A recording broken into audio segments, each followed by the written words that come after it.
അധ്യായം 29.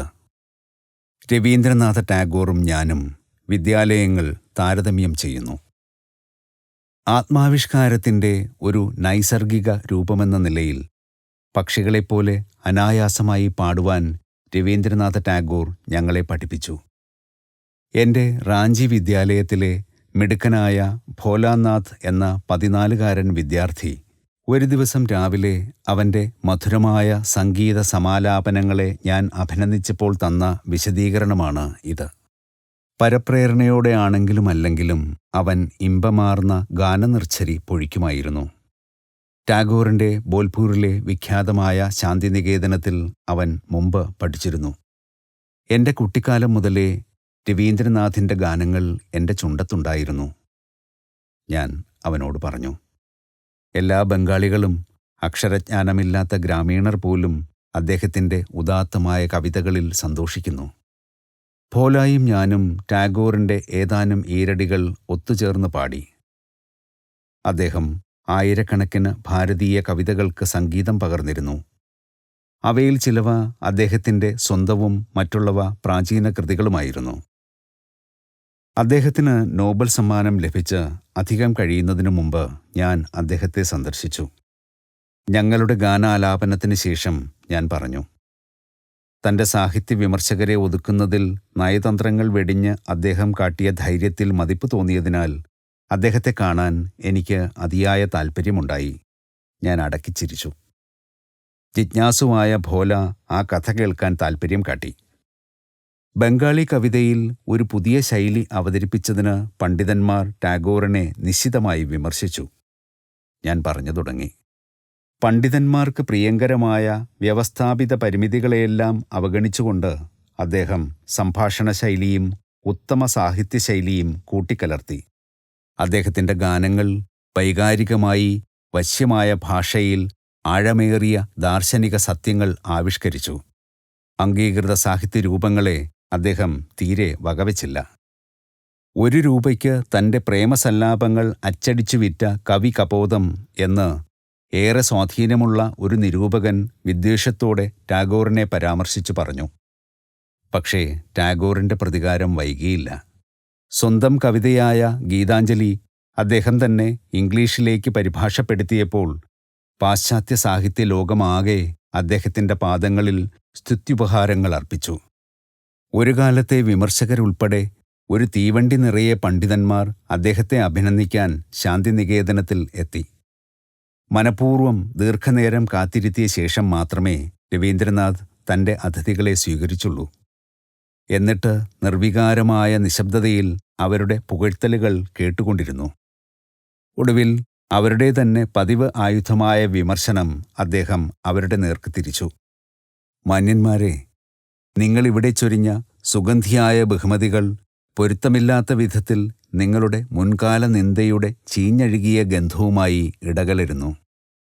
എനിക്ക് നോബൽ സമ്മാനം കിട്ടിയതും നിങ്ങൾക്ക് പെട്ടെന്നുണ്ടായ തീഷ്ണമായ കവിതാസ്വാദന ശേഷിയുമായി സാധ്യമായ എന്തെങ്കിലും ബന്ധമുണ്ടോ? ബംഗാളിൻ്റെ ശ്രീകോവിലിൽ എളിയ പൂക്കൾ ആദ്യം അർപ്പിച്ചപ്പോൾ നിങ്ങളെ അസന്തുഷ്ടനാക്കിയ അതേ കവി തന്നെയാണ് ഞാൻ. ടാഗോർ നൽകിയ നിശിത വിമർശനത്തിൻ്റെ ഒരു വിവരണം പത്രങ്ങൾ പ്രസിദ്ധീകരിച്ചു. വ്യാജസ്തുതിയിൽ മയങ്ങിപ്പോകാത്ത ഒരു മനുഷ്യൻ്റെ തുറന്നടിച്ച വാക്കുകൾ എന്നിൽ മതിപ്പുളവാക്കി. ഞാൻ തുടർന്നു.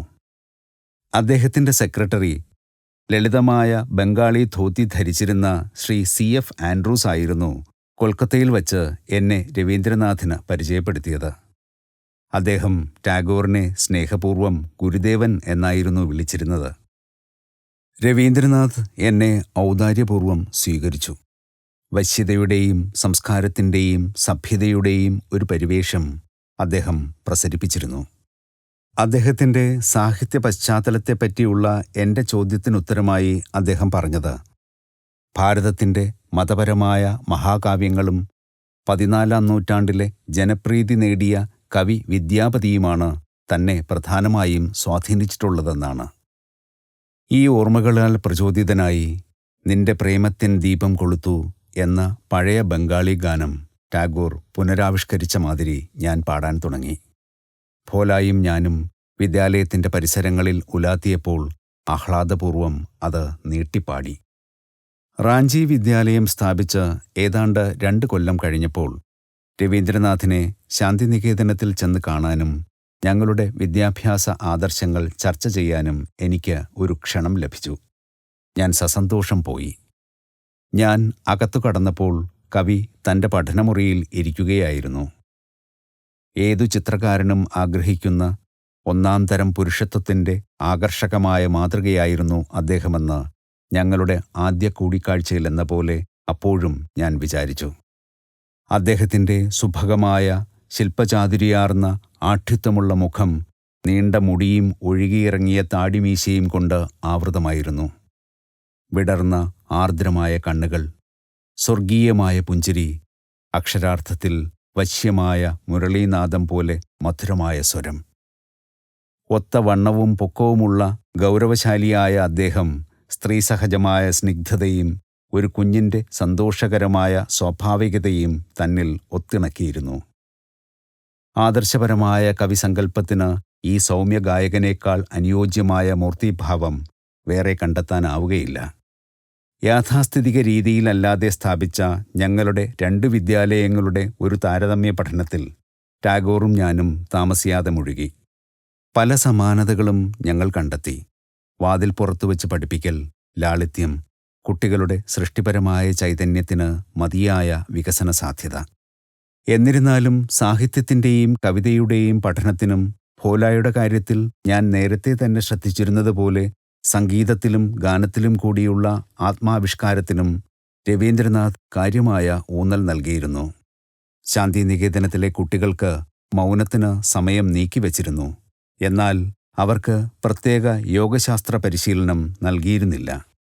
റാഞ്ചിയിലെ എല്ലാ വിദ്യാർത്ഥികളെയും പഠിപ്പിക്കുന്ന യോഗ ഊർജ പുനർപൂരണ വ്യായാമങ്ങളെപ്പറ്റിയും യോഗാഭ്യാസത്തിലെ ഏകാഗ്രതാ പരിശീലന സങ്കേതങ്ങളെപ്പറ്റിയുമുള്ള എൻ്റെ വിശദീകരണം കവി ആഹ്ലാദകരമായ താൽപ്പര്യത്തോടെ ശ്രദ്ധിച്ചു. തൻ്റെ ആദ്യകാല വിദ്യാഭ്യാസത്തിൻ്റെ കഷ്ടപ്പാടുകളെപ്പറ്റി ടാഗോർ എന്നോട് പറഞ്ഞു. 5ാം ക്ലാസ്സിന് ശേഷം ഞാൻ വിദ്യാലയത്തിൽ നിന്ന് ഓടിക്കളഞ്ഞു. അദ്ദേഹം ചിരിച്ചുകൊണ്ട് പറഞ്ഞു. ക്ലാസ് മുറിയിലെ മുഷിപ്പിക്കുന്ന കർശനമായ പെരുമാറ്റച്ചട്ടങ്ങൾ അദ്ദേഹത്തിലെ സ്വതസിദ്ധമായ കവിഭാവനയുടെ മൃദുലതയെ എങ്ങനെ വ്രണപ്പെടുത്തിയിട്ടുണ്ടാവാമെന്ന് എനിക്ക് എളുപ്പം മനസ്സിലാക്കാൻ കഴിഞ്ഞു. അതുകൊണ്ടാണ് തണൽമരങ്ങളുടെയും ആകാശത്തിൻ്റെ മനോഹാരിതകളുടെയും കീഴിൽ ഞാൻ ശാന്തിനികേതനം തുറന്നത്. സുന്ദരമായ പൂന്തോട്ടത്തിലിരുന്ന് പഠിക്കുന്ന കുട്ടികളുടെ ഒരു ചെറിയ കൂട്ടത്തെ അദ്ദേഹം വാചാലമായി ചൂണ്ടിക്കാട്ടി. പുഷ്പങ്ങളുടെയും പാടുന്ന പക്ഷികളുടെയും ഇടയിൽ ഒരു കുട്ടി അവൻ്റെ നൈസർഗികമായ പശ്ചാത്തലത്തിലാണ്. തന്നിൽ ഒളിഞ്ഞിരിക്കുന്ന വ്യക്തിപരമായ കഴിവുകളുടെ സമ്പത്ത് കുറേക്കൂടി അനായാസമായി അവിടെ അവൻ പ്രകടിപ്പിക്കുന്നു. യഥാർത്ഥ വിദ്യാഭ്യാസം ബാഹ്യസ്രോതസ്സുകളിൽ നിന്ന് ഉള്ളിലേക്ക് അടിച്ചു കയറ്റേണ്ടതോ കുത്തിനിറയ്ക്കേണ്ടതോ അല്ല. മറിച്ച് ഉള്ളിലുള്ള അപരിമിതമായ ജ്ഞാനസഞ്ചയത്തെ ബഹിർസ്ഫുരിപ്പിക്കാൻ സഹായിക്കുകയാണ് അത് ചെയ്യേണ്ടത്. ഞാൻ യോജിച്ചു. എന്നിട്ട് പറഞ്ഞു, സാധാരണ വിദ്യാലയങ്ങളിൽ കുട്ടികളിലെ ആദർശബോധത്തിൻ്റെയും വീരാരാധനയുടെയും സഹജവാസനകളെ പട്ടിണിയിട്ടിട്ട് സ്ഥിതിവിവരക്കണക്കുകളും കാലഘട്ടങ്ങളുടെ പട്ടികകളും മാത്രമടങ്ങിയ മറ്റെല്ലാം ഒഴിവാക്കിക്കൊണ്ടുള്ള ആഹാരമാണ് നൽകുന്നത്. ശാന്തിനികേതനത്തിൻ്റെ പ്രാരംഭകാല പ്രവർത്തനങ്ങൾക്ക് പ്രചോദനം നൽകിയ തൻ്റെ പിതാവ് ശ്രീ ദേവേന്ദ്രനാഥിനെപ്പറ്റി സ്നേഹവായ്പോടെ കവി സംസാരിച്ചു. ഈ ഫലഭൂയിഷ്ടമായ പ്രദേശം അച്ഛൻ എനിക്ക് സമ്മാനിച്ചു. മുമ്പ് തന്നെ ഇവിടെ ഒരു അതിഥി മന്ദിരവും ക്ഷേത്രവും അദ്ദേഹം നിർമ്മിച്ചിരുന്നു. രവീന്ദ്രനാഥ് എന്നോട് പറഞ്ഞു.